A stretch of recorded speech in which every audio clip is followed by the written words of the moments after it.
Aníbal Barca, una sombra que se cierne en la historia, aparece como una tormenta amenazadora en la conciencia colectiva de Roma, un temor que desgarra los corazones de los romanos con cada mención de su nombre. Este era un hombre cuyo poderío y astucia llevó a la República Romana al borde del abismo. Su influencia sigue siendo tan palpable hoy en día como lo era hace más de 2 milenios. Debemos retroceder en el hilo del tiempo hasta el año 247 a.C., donde la antigua ciudad de Cartago, en el norte de África, se yergue como una potencia en su apogeo. En el seno de la floreciente civilización púnica, el destino de un recién nacido ya está marcado por los sueños y promesas de su padre. Su nombre es Aníbal Barca, cuyo nombre lleva la bendición de Baal, el principal dios de Cartago, y se traduce como la gracia de Baal.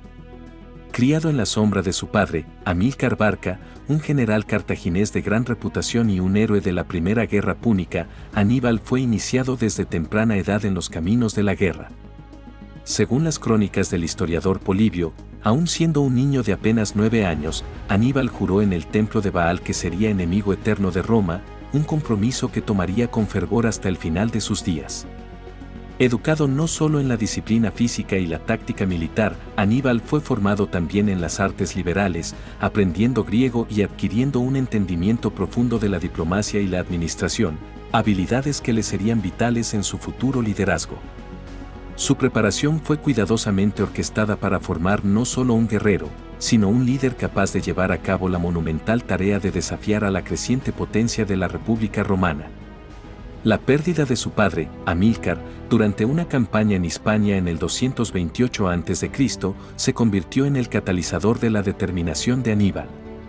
La muerte de Amílcar en la batalla fue un golpe para Cartago y una herida personal para Aníbal, que heredó no solo la posición de su padre como líder, sino también su deseo de resistencia contra Roma. En Aníbal se cultivaron virtudes de resistencia, ingenio estratégico y una habilidad para motivar y unir a las diversas tribus y culturas bajo su mando. Pero más allá de estas cualidades, el joven Aníbal llevaba consigo una pasión incandescente, una mezcla de amor por su patria y un rencor profundo contra Roma, que le llevaría a desafiar la supremacía de la República en el teatro de la guerra en los años venideros. En la figura de Aníbal, el destino de Cartago y Roma quedaron inexorablemente entrelazados, dando lugar a uno de los conflictos más memorables de la historia antigua. Bajo la dirección de Aníbal, Cartago se sumergió de lleno en el conflicto que se conocería como la Segunda Guerra Púnica, que se extendió desde el 218 a.C. hasta el 201 a.C. Este periodo de intensa lucha y estrategia entre las dos potencias de la época ha sido ampliamente estudiado en la historia militar, en gran parte debido a las hazañas del mismo Aníbal.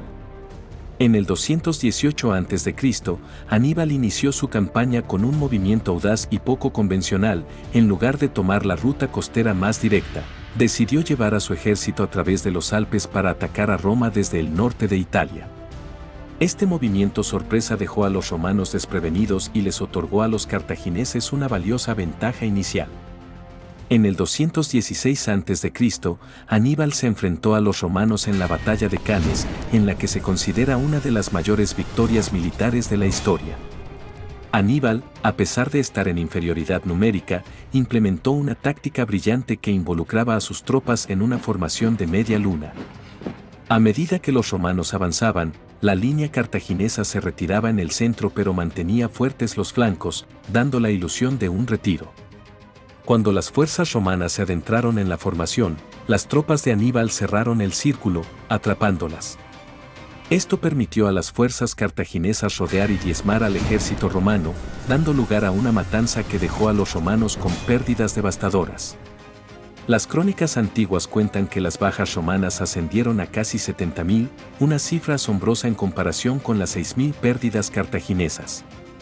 El impacto de la batalla fue tal que, según el historiador Livio, Roma lloró durante varios meses. Este triunfo sobre Roma cimentó el lugar de Aníbal como uno de los estrategas militares más brillantes de la historia. Pero Cannes fue solo una de las batallas destacadas en las que Aníbal demostró su ingenio táctico. Antes de eso, en la batalla del río Trebia y en la batalla del lago Trasimeno, también había demostrado su capacidad para superar a los generales romanos y ganar a pesar de estar en desventaja numérica. En el otoño del 218 a.C., Aníbal se embarcó en la que sería una de las hazañas militares más audaces de la historia, el cruce de los Alpes para lanzar un asalto por sorpresa a la misma patria de la República Romana. Con un ejército de aproximadamente 50.000 hombres, que incluía infantería, caballería y una docena de elefantes de guerra, Aníbal comenzó su marcha desde Hispania, atravesando el sur de la Galia y enfrentándose a las tribus locales en batallas esporádicas para asegurar su paso. Su objetivo, los intimidantes Alpes, una barrera natural que muchos consideraban infranqueable para un ejército de tal tamaño. Las adversidades fueron muchas y variadas, el desgaste de las marchas largas y el combate, el clima frío y volátil, el terreno empinado y resbaladizo, el ataque constante de las tribus alpinas y la escasez de suministros. La historiografía antigua nos cuenta que durante la travesía de los Alpes, Aníbal perdió a gran parte de su ejército y a la mayoría de sus elefantes. Las bajas se debieron al hambre, la enfermedad, las caídas por precipicios y los enfrentamientos con las tribus alpinas. No obstante, a pesar de las condiciones brutales y las pérdidas, Aníbal logró llevar su ejército a través de los Alpes en tan solo 16 días, emergiendo en la llanura del río Po en el norte de Italia. Los romanos, que esperaban que un ataque de Cartago vendría por mar, se encontraron completamente desprevenidos por esta maniobra sin precedentes. La estrategia de Aníbal de cruzar los Alpes tenía múltiples objetivos. Además de tomar por sorpresa a los romanos, también buscaba evitar a la poderosa marina romana que dominaba el mar Mediterráneo. Además, Aníbal esperaba poder aliarse con las tribus y ciudades del norte de Italia que estaban descontentas con el dominio romano, proporcionándole así refuerzos y suministros. Esta maniobra, audaz e inesperada, es uno de los ejemplos más destacados de la astucia estratégica de Aníbal.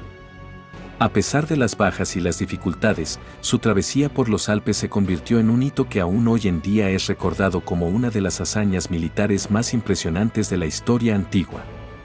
Su llegada al norte de Italia marcó el comienzo de lo que sería un largo y difícil enfrentamiento con la República Romana, en el que Aníbal demostraría una y otra vez su capacidad como comandante y estratega.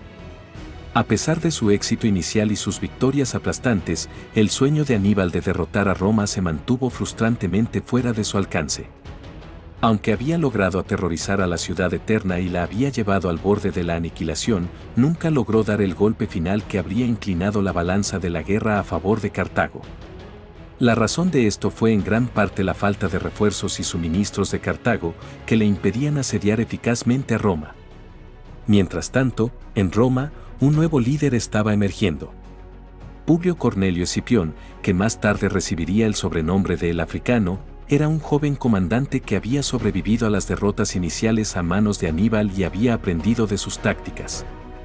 Escipión reconoció que para derrotar a Aníbal, Roma tendría que cambiar sus tácticas y golpear a Cartago directamente. Así, en el 204 a.C., Escipión lanzó una invasión a África, forzando a Aníbal a retirarse de Italia para defender su patria. 2 años después, en el 202 a.C., las fuerzas de Aníbal y Escipión se encontraron en la batalla de Same.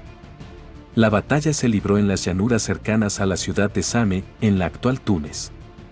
Aníbal aún contaba con un ejército considerable, pero estaba desprovisto de la caballería que había sido crucial en sus victorias anteriores.